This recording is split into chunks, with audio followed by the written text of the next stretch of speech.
दोस्तों, एक बार की बात है, एक लड़का था जिसका इस दुनिया में कोई नहीं था।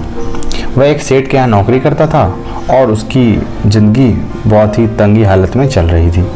वह दिन भर सेठ के यहाँ काम करता और रात में घर जाता और खाना वाना बनाता, खाता और सो जाता था। इस तरह ज़िंदगी चल रही थी। एक दिन वह आता है दुकान से काम करके और खाना वाना बनाता, 4 चपातियाँ बनाता है और सब्जी बनाता है, और हाथ मुंह धो के जैसे ही आता है तो वह देखता है कि 4 में से 1 चपाती गायब हो चुकी है। अगले दिन भी यही हुआ। तीसरे दिन उसने ध्यान रखा और जैसे ही चूहा चपाती लेने आया वैसे उसने चूहे को पकड़ लिया। चूहा बोला, मेरी किस्मत का क्यों खाते हो, मुझे छोड़ दो और मुझे ये रोटी खाने दो। उसने कहा, देखो भाई, मेरी हालत पहले ही बहुत ख़राब है, ज़िंदगी बड़े कष्टों में चल रही है, तो मुझे बहुत ज़्यादा समस्याएं हैं और तुम मेरी चपाती चुरा कर खा रहे हो। तो उसने कहा, परेशान क्यों होते हो, जो भी तुम्हारे जीवन की परेशानियां हैं उन सब के सवाल तुम्हें एक व्यक्ति दे सकता है। तो कहता है, अच्छा कौन दे सकता है। चूहा बताता है कि तुम्हें तुम्हारे सारे सवालों के जवाब गौतम बुद्ध दे सकते हैं। अब यह लड़का सेठ से 3-4 दिन की छुट्टी ले लेता है और छुट्टी लेकर निकल पड़ता है गौतम बुद्ध के आश्रम की तरफ। अब ये रास्ते में चलते चलते एक शाम हो जाती है, अंधेरा हो जाता है, तो ये एक हवेली के पास पहुंचता है। हवेली की सेठानी जो होती हैं उनसे बोलता है, क्या मैं यहाँ रात में ठहर सकता हूँ, क्या मुझे पीने के लिए पानी मिल सकता है। तो उन्होंने पानी दिया और पूछा, बेटा कहाँ जा रहे हो। तो उसने जैसे बताया कि मैं गौतम बुद्ध से मिलने जा रहा हूँ, तो उन्होंने बोला, बेटा बहुत अच्छे, हमारा एक प्रश्न है, उसको भी ज़रा पूछ कर आना उनसे। और रोने लगी। उसने बोला कि अच्छा बताइए आपका प्रश्न क्या है, मैं ज़रूर पूछूंगा। उसने बोला, मेरी एक बेटी है जो 20 साल से कुछ बोली नहीं है आज तक, तो उनसे ये पूछना कि ये मेरी बेटी कब बोलेगी। उन्होंने कहा, मैं ज़रूर पूछूंगा, आप बिल्कुल परेशान ना होइए। इस तरह करके अगली सुबह वह आगे बढ़ गया।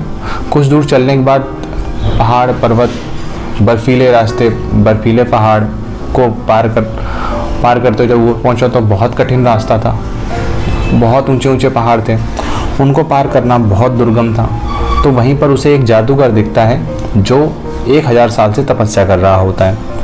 वह उस जादूगर से पूछता है कि मैं इस पहाड़ को किस प्रकार पार करूं। तो जादूगर उससे सवाल करता है कि तुम कहाँ जाना चाहते हो। तो उसने बताया, मैं गौतम बुद्ध से मिलने जा रहा हूँ। तो उसने कहा, बहुत बढ़िया बेटा, जाना तो मेरे एक सवाल का जवाब ज़रूर पूछ कर आना कि मैं 1000 साल से तपस्या कर रहा हूँ इसी पर्वत पे और मैं स्वर्ग जाना चाहता हूँ, तो मुझे कब तक स्वर्ग जाने का रास्ता मिलेगा, स्वर्ग जाने का रास्ता क्यों नहीं मिल रहा है। तो उसने कहा, बिल्कुल मैं पूछाऊँगा। तो उसने जैसे ही इतना कहा तो जादूगर ने छड़ी घुमाकर उसे कठिन रास्ते पर्वत का पार करा दिया। पर्वत का रास्ता पार कराते हुए जैसे पैदल चलते थे वो कुछ दूर आगे पहुँचा, वहाँ पर एक बड़ी सी नदी मिली। अब नदी में एक कछुआ मिला उसे। तो कछुए ने उससे पूछा, आप कहाँ जाना चाहते हो। उसने बताया, मैं गौतम बुद्ध से मिलने जाना चाहता हूँ, मैं गौतम बुद्ध से मिलने जा रहा हूँ। कछुआ बोलता है कि अरे वाह, बहुत अच्छे, देखो मैं 5 सालों से ड्रैगन बनने की कोशिश कर रहा हूँ और मैं ड्रैगन नहीं बन पा रहा हूँ। क्या आप मेरा यह प्रश्न पूछ लेंगे गौतम बुद्ध जी से कि मैं क्यों नहीं ड्रैगन बन पा रहा हूँ। उसने कहा, बिल्कुल मैं ज़रूर पूछूंगा।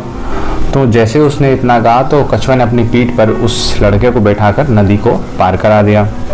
नदी पार करने के बाद जैसे ही वह गौतम बुद्ध के आश्रम में पहुंचा, सारे लोग इकट्ठा हुए उनके पास और गौतम बुद्ध ने कहा कि सभी जिनके भी जो प्रश्न है वो मुझसे पूछ सकते हैं, लेकिन शर्त यह है कि एक व्यक्ति सिर्फ 3 प्रश्न पूछ सकता है। तो अब जब 3 प्रश्न की बारी आई तो उसके दिमाग में सबसे पहले रोती हुई सेठानी की सूरत आई।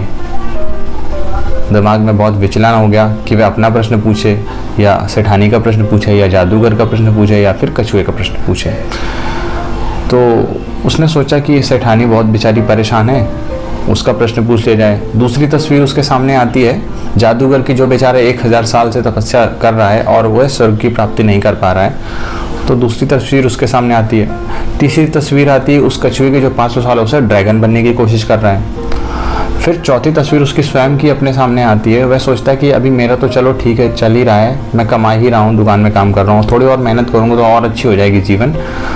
तो उसने कहा, चलो मैं इन तीनों की जीवन के प्रश्नों को पूछ लेता हूँ। तो गौतम बुद्ध से उन्होंने पूछा। गौतम बुद्ध ने बताया कि उस सेठानी की बेटी की जैसे ही शादी होगी वह तुरंत बोलने लग जाएगी। उसने कहा ठीक है। अगले प्रश्न का जवाब दिया उन्होंने जादूगर के बारे में कि जैसे ही जादूगर अपनी छड़ी छोड़ देगा वैसे ही उसे स्वर्ग का रास्ता मिल जाएगा। तो उसने कहा बहुत बढ़िया, ये भी ठीक है। तीसरा प्रश्न उसने पूछा कछुए का। तो महात्मा बुद्ध ने जवाब दिया कि जैसे ही कछुआ अपना कवच छोड़ देगा वैसे ही वह ड्रैगन बन जाएगा। तो इन तीनों सवालों के उत्तर जब उसे मिल गए तो वह वहाँ से वापस चल दिया। कछुए को सबसे पहले मिला जाके, तो कछुए से उसने बोला कि आप जब अपना कवच छोड़ देंगे तो आप तुरंत ही ड्रैगन बन जाएंगे। तो कछुए ने अपना कवच जैसे ही छोड़ा तो वह तुरंत ड्रैगन बन गया। उसने उसका बहुत बहुत धन्यवाद दिया और कवच के अंदर से ढेर सारे मोती निकले। कछुए ने कहा मैं इन मोती का क्या करूँगा, मोती आप रख लो। लड़के को मोती मिल गए। आगे बढ़ा, फिर वह पर्वत के पास पहुंचा और जादूगर मिला उसे। जादूगर से बोला श्रीमान आप अपनी छड़ी जैसे ही त्याग देंगे आपको स्वर्ग का रास्ता मिल जाएगा। आप जादूगर ने तुरंत उसकी बात सुनते ही अपनी छड़ी को त्याग दिया। वैसे ही उसे स्वर्ग का रास्ता मिला। इतने में जादूगर ने कहा अब मैं इस छड़ी का क्या करूँगा, मेरी छड़ी आप रख लो। अब ये छड़ी और मोती लेकर आगे बढ़ा, वापस से कोठी पर पहुँचा जहाँ पर सेठानी थी। वहाँ पर पहुँचा और बताया कि आपकी बेटी के लिए उन्होंने बताया गौतम बुद्ध ने कि जैसे ही उसकी शादी होगी वैसे ही वो बोलने लगेगी। तो उन्होंने कहा बहुत बढ़िया, अब तुम्हारे से अच्छा लड़का, तुमसे अच्छा लड़का मुझे और कहाँ मिलेगा। तो लड़के ने लड़की को देखा, लड़की ने लड़के को देखा, एक दूसरे को पसंद किया और उन्होंने एक दूसरे की आपस में शादी करा दी। जैसे शादी हुई तो वह लड़की बोल पड़ी आप तो वही हैं जो उस दिन हमारे घर पर रात में रुके थे। इस तरह से उस लड़के को जीवन में सारी चीज़ों की प्राप्ति हो गई। मोती यानी कि धन की प्राप्ति, छड़ी यानी कि शक्ति की प्राप्ति, और उसकी शादी भी अच्छी जगह हो गई। तो उसका जीवन पूरी तरीके से धन्य हो गया। इसी प्रकार इस कहानी से हमें यह शिक्षा मिलती है कि आप किसी एक बुरी आदत को छोड़ेंगे तभी आप एक बेहतर इंसान बन पाएंगे। अर्थात जब जहाज़ किनारे पर होता है तब वह सुरक्षित होता है, लेकिन जब वह लहरों के बीच में पहुंचता है, लहरों से लड़ता है, तभी वह दूसरे किनारे पर अपने यथा निश्चित उद्देश्य लक्ष्य तक पहुंच पाता है। मतलब अगर आप ऊपर वाली सीढ़ी पर, ऊपर वाले स्थान पर पहुंचना चाहते हैं तो आपको पीछे वाले स्थान को छोड़ना पड़ेगा। किसी बुरी आदत को छोड़ सकते हैं। इस कहानी से अगर आपको प्रेरणा मिलती है तो आज ही आप किसी एक बुरी आदत को छोड़ सकते हैं, जैसे कि आलस। जब आप आलस त्यागेंगे तो आप सुबह जल्दी उठ सकते हैं, अपने जीवन में कुछ बेहतर कर सकते हैं। तो आपको ये कहानी कैसी लगी हमें कमेंट करके ज़रूर बताइएगा।